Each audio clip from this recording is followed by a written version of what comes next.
D'abord, je te remercie d'avoir choisi ce CD. Et tu verras, tu ne seras pas déçu par l'histoire que je vais te raconter. La belle histoire de Medjugorje. Une histoire unique, fascinante, merveilleuse. Et tu sais, une histoire vraie. Une vraie histoire. Avant de commencer cette belle histoire, je souhaite te dire quelques mots sur d'autres endroits du monde où la Sainte Vierge est apparue. C'est important que tu les connaisses aussi. Je suis sûre que tu connais déjà Lourdes. Il y a aussi Fatima au Portugal, Guadalupe au Mexique, Banneux en Belgique, Notre-Dame-du-Lot dans les Alpes françaises, Knock en Irlande et tant d'autres. Et tu vois, dans chaque lieu d'apparition, la Sainte Vierge vient avec un but bien précis. Elle a un plan en quelque sorte. Et comme c'est une maman, elle vient toujours pour faire du bien à ses enfants. C'est ça son plan. Elle nous aime tellement.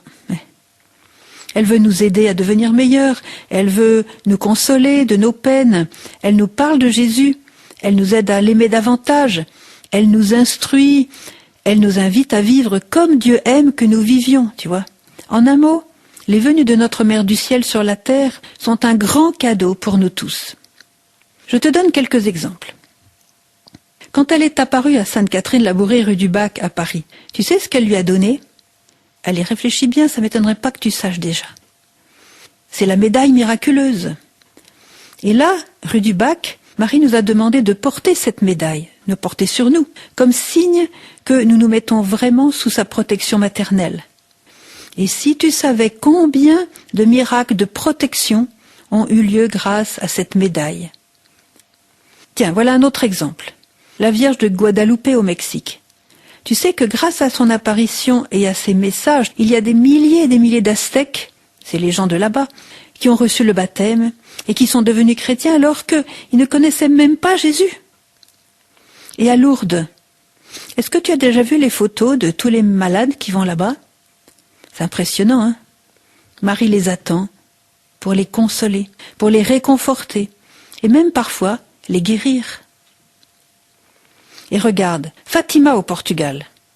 Là, Marie a demandé aux 3 petits bergers, des petits enfants, eux aussi, comme toi, de prier le rosaire et de faire des petits sacrifices. Eh bien, grâce à toutes leurs prières et toutes ces prières qu'elle a demandées, une terrible guerre, la première guerre mondiale, 14-18, a pu s'arrêter. Et c'était des enfants de ton âge, tout comme toi. Ah, j'oubliais aussi une très belle histoire qui m'est chère. Quand Marie est apparue en Italie, à un certain Bruno Cornacciola et à ses 3 enfants, à Rome, dans un lieu qui s'appelle les 3 Fontaines. Waouh, quelle belle histoire là aussi. Ce Bruno, figure-toi, était un criminel. Et il voulait tuer qui ? Le pape Pie XII, avec un couteau, t'imagines. Mais après avoir vu la Sainte Vierge, il a complètement changé. Il est même allé chez le pape au Vatican pour lui remettre son couteau et pour lui demander pardon pour ce mauvais projet. Tu vois un peu comme la Sainte Vierge à lui aussi a fait du bien. Est-ce que tu as remarqué que bien souvent, Marie choisit des enfants pour transmettre ses messages, et surtout des enfants pauvres ? Pourquoi cela ? Eh bien, c'est Jésus lui-même qui nous donne la réponse dans l'Évangile. Jésus a dit « Heureux les cœurs purs, car ils verront Dieu ». Tu vois, un enfant a un cœur plus pur que nous les adultes, parce qu'il a moins péché. Son petit cœur est encore tout neuf, comme sorti tout frais des mains de Dieu le Créateur.